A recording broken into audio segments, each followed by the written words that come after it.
dari pagi sepertinya sih cukup melelahkan atau Ya, biasa ya. Karena itu adalah bagian dari proses yang harus dilalui dan kita sebagai advokat sudah terbiasa lah dalam proses hukum seperti ini. Ya kita harus sampaikan kepada kita ini proses harus dilalui dan dalam proses ini nanti kita ikutin aja prosesnya karena dalam sebuah persoalan hukum itu pada titik muara akhirnya itu adalah sebuah kebenaran. Kebenaran itulah yang kita akan cari di dalam perkara ini dan saya yakin berdasarkan fakta-fakta yang kami temukan, saya yakin apa yang menjadi dugaan adanya tindak pidana pemerasan itu insya Allah tidak mungkin bisa dapat dibuktikan di dalam persidangan. Itu adalah keyakinan kami karena ada beberapa unsur-unsur yang tidak perlu saya sampaikan dan itu adalah menjadi kunci di dalam permasalahan ini. Nah, insya Allah seperti itu. Jadi ini adalah bagian dari perjalanan proses hukum ini dan ini mau tidak mau harus dilalui, harus dilaksanakan oleh Nikita Mirzani dan Ismail Marzuki. Dia dalam keadaan santai, saya ketemu, saya ngobrol, saya jelaskan, insya Allah Rabu kita sidang, kasus perdatanya tetap berjalan. Ya udahlah, lanjut aja bang kasusnya, kita cari kebenaran, saya bilang karena apapun, walaupun kamu dalam keadaan ditahan bukan berarti Nikita adalah orang yang bersalah telah melakukan tindak pidana pemerasan. yang Rabu itu sidang perdata ya? Sidang yang pidana ini kapan? Belum, itu nanti biar jaksa yang menjelaskan karena itu menjadi kewenangan jaksa. Yang jelas dia santai, dia cuma titip aja sama saya. Proses hukum ini harus kita lalui nih, mau tidak mau karena Niki sekarang ditahan, penahanannya adalah 20 hari dan itu menjadi kewenangan jaksa penuntut umum. Bang, Iya, kalau Niki kan udah kuat. Dan bagi dia, jadi gini, kalau Niki itu memang merasa yakin bahwa dia tidak pernah melakukan sesuatu yang menurut dia bahwa itu adalah tidak melakukan sebuah perbuatan yang melanggar hukum atau melakukan dugaan pemerasan, dia pasti tegar. Itu Niki, karena Niki yakin bahwa dia tidak merasa melakukan pemerasan. Bagaimana dia nggak kenal dia ini dimintain tolong? Seperti itu. Ya. Uang yang 3M yang dimasukkan ke kejaksaan itu uang apa ya bang? Saya nggak tahu, itu mungkin uang sitaan. Uang sitaan? Ya, mungkin uang sitaan. Dari siapa bang? Ya, pasti dari Nikita. Tapi belum diketahui itu uang diperuntukkan untuk apa? Oh nggak tahu, cuma tanya yang nyita kan bukan saya yang nyita. Kalau saya yang nyita saya tahu nanti. Bang, ada juga kendaraan nih bang, mungkin Saya nggak tahu itu kendaraan siapa. Yang jelas mobil Niki, Alphard, dan ada beberapa mobil tidak ada yang disita. Saya nggak tahu itu mobil siapa, coba tanya. Jadi Anda tanya nggak itu mobil-mobil apa? Kan mobil Niki kan Anda tahu, ya kan? Dan itu bukan mobilnya Nikita, saya nggak tahu mobil apa, itu mobil siapa dan apa kaitannya, saya nggak paham. Uangnya bukan juga uang kita bang? Kalau uang Nikita, Selain itu apa lagi yang disita? saya nggak tahu.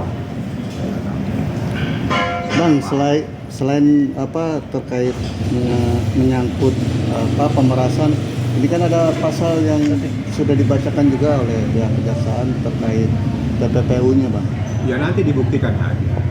Buktikan aja lah, karena yang namanya sangkaan, yang namanya laporan sangkaan dan dakwaan itu adalah sebuah hal yang masih belum final. Jadi harus bisa dibuktikan. Proses pembuktiannya adalah di persidangan. Nanti kita akan ungkap seperti apa. Sidangnya akan dilakukan kapan? Saya belum paham. Tanya kepada Kejaksaan Negeri Jakarta Selatan. Mereka lah nanti yang akan menyidangkan di Pengadilan Negeri Jakarta Selatan. Bang, tadi abang dari dalam untuk apa mendatangani beberapa berkas ya. Artinya dapat informasi juga nggak sih bang kalau Niki itu di dalam di kamar berapa orang? Gitu. Perempuan ini yang tahanan ini. Iya. Pantas nggak saya nanya gitu. Ini kan tahanan perempuan. Saya paling dibatas itu aja. Karena begitu masuk ke sana itu perempuan semua. Paling saya di depan ini ada ini kan depan ini masuk. Nah di situ ada petugas. Ya paling sampai di situ aja. Yang di sana udah perempuan semua. Nggak mungkin dong saya sampai ke dalam sana. Makanya paling saya minta nih kita saya. Yang lain-lain saya nggak paham. Ini tahanan perempuan. Kalau tahanan laki mungkin masih logis saya masuk ke dalam. Ya untuk Mail itu Bang?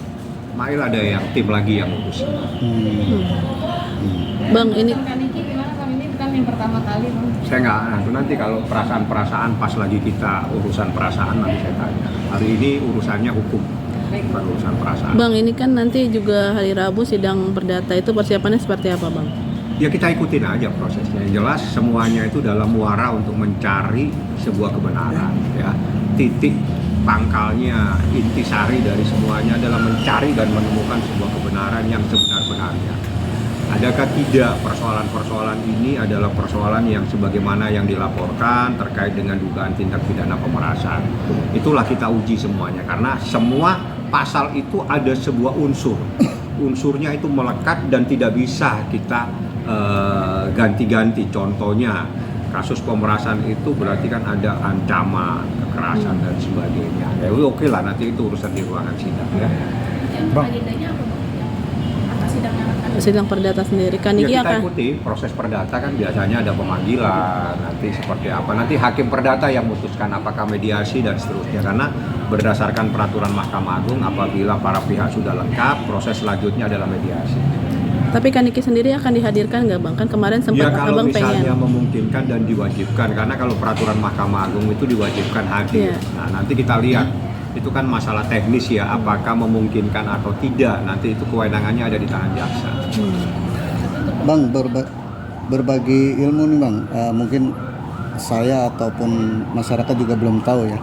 Artinya kan kemarin ada gugatan yang 100M ya. Nah ini kan sudah P21 ya Bang. Persoalan beda itu. Hah? Persoalan beda pidana perdata, tapi perdata ini mengikat. Persoalannya perdata ini terkait dengan wan prestasi. Wan prestasi itu adalah sebuah peristiwa hukum. Ya. Di mana adanya sebuah perbuatan kedua belah pihak membuat sebuah kesepakatan baik lisan maupun tertulis. Nah, kalau memang itu bisa kita buktikan bahwa itu ada kesepakatan lisan terkait dengan keinginan dia mereview, keinginan minta tolong dan sebagainya, dan dari 5 miliar ditawar menjadi 4 miliar dibagi 2 miliar, 2 miliar. Menurut saya sebagai seorang ahli hukum bahwa itu adalah sebuah deal, kesepakatan antara kedua belah pihak. Itu adalah kesepakatan lisan. Kalau ada kesepakatan lisan tiba-tiba diingkari, itu namanya wan prestasi. Itulah yang kita uji di pengadilan perdata. Kalau pengadilan perdatanya bisa kita uji, maka dengan sendirinya case yang pidana ini harus di-hold terlebih dulu, harus untuk sementara di-hold atau dihentikan dulu sambil menunggu perkara perdatanya. Karena ini terkait, walaupun persoalannya beda, rezimnya beda, tapi ada keterkaitan. Keterkaitannya itulah terkait dengan peristiwa hukumnya. Peristiwa hukumnya itu adalah keterkaitan antara cairnya uang 4 miliar ini uang apa. Inilah yang saat ini kami uji. Nah, berdasarkan percakapan-percakapan yang kami terima, baik dari Ismail maupun dari Nikita, mereka lah yang meminta tolong sehingga ada sebuah deal atau kesepakatan dari 5 miliar ditawar menjadi 4 miliar, dibayar 2 kali 2 miliar dan minta kalau bisa nanti direview. Inilah sekarang yang kami uji. Kalau perkara ini adalah wan prestasi, maka dengan sendirinya kasus perdatanya akan menjadi gugur. Termasuk yang 100 miliar itu. 100 miliar itu urusan lain. Jadi itu adalah urusan kerugian material. Tapi intisari gugatan wan prestasi itu adalah adanya sebuah kesepakatan lisan antara seseorang dengan seseorang untuk melakukan perbuatan mereview atau melakukan hal-hal yang baik dalam tenggang waktu, kalau tidak salah November ke November. Itulah yang akan kami uji secara keperdataan. Oke. Bang, penegasan aja nih Bang. Berarti Nikita Mirzani merasa tidak memeras dokter aja. Ya pasti tidak memeras, ngapain dia kenal? Tidak kok. Sekarang kalau kita tidak kenal, terus dia minta tolong, terus oke lah, saya kasih uang, saya direview yang baik-baik, dilakukan sesuatu, tapi dengan syarat kamu jangan memproduksi hal-hal yang mengandung ini, itu ada syaratnya dari Nikita Mirzani. Terus di kesepakatan, udahlah kalau gitu kasih aja Nikita uang menurut Mail. Berapa Il? Ya sudah, nggak enak saya ngomong bla-bla, itu kan ada percakapannya kan sudah Anda tahu semua di media sosial. Di situ disepakati adalah Mail minta 5, tapi ditawar menjadi 4. 4 itu dibagi lagi dengan sistem pembayaran 2 miliar ditransfer, 2 miliarnya adalah dibawa tunai. Apakah ini bukan bagian dari sebuah kesepakatan? Oke. Tapi pihak sisi hukum kepolisian menilainya itu adalah pemerasan, seperti itu Bang? Pemerasan itu ada unsurnya Pak, saya nggak perlu ceritakan. Unsurnya itu penting sekali, kalau saya jelaskan sekarang nanti nggak asik, kurang asik nanti sidangnya. Jadi Mail pun tidak merasa Mail nggak kenal kok, sekarang Mail nggak kenal, ditelepon berkali-kali. Bagaimana caranya pemerasan? Mail itu nggak kenal, ditelepon berkali-kali minta tolong. Bang, untuk rekaman percakapan kemarin kan sudah beredar di sosial media itu, apakah akan dilaporkan? Kan sudah dilaporkan. Yang dilaporkan bukan rekaman yang beredar, tapi merekam tanpa izin yang kita laporkan. Persepsi loh. Persepsi. Sudah sampai mana Bang laporan? Sampai di kantor polisi laporannya. Bang, tadi saya saksikan di Polda tadi ada perbedaan antara Niki dan Mahil, yang kalau Mahil di Borgol, Niki enggak, itu Saya nggak tahu. Saya nggak nyampurin yang begituan. Nggak. Saya nggak paham. beda mungkin kewajiban atau Saya lumayan. Tugas saya bukan di sana. Tugas saya nggak ngurusin begituan ya. Bang, definisi memeras versinya Abang itu seperti apa? Nggak perlu saya sampaikan. Itu urusan di ruangan sidang nanti, gampang. Simpel dan gampang. Nggak perlu pakai ahli.